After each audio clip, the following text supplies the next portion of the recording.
त्या व्यक्तीचा चेहरा चमकदार असतो, तेजस्वी असतो, डोळ्यामध्ये चमक असते. महिला असतील, पुरुष असतील, अशा व्यक्तींचा शुक्र खूप मजबूत असतो. जीवनामध्ये ह्यांना वैवाहिक सुख चांगलं लाभतं.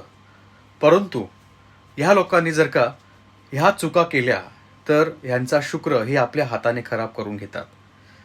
सर्वप्रथम व्हिडिओ लाईक करा, शेअर करा, श्री स्वामी समर्थ कमेंट करत जा. स्वामींची कृपा तुमच्यावरती नक्कीच राहत जाईल. मित्रांनो, पहिली गोष्ट म्हणजे फाटलेले कपडे. आजच्या काळामध्ये, मॉडर्न जमान्यामध्ये फाटलेल्या जीन्स जे फॅशनेबल बऱ्याच लोकांना वाटतात, अशा प्रकारच्या जीन्स कपडे घालणं बंद करा. ह्या चुकांमुळे तुम्ही तुमचा शुक्र हा खराब करून घेता आणि भविष्यामध्ये अपयश, नेहमी घरामध्ये कटकटी, वैवाहिक जीवनामध्ये प्रॉब्लेम, ह्या गोष्टी देखील येऊ शकतात.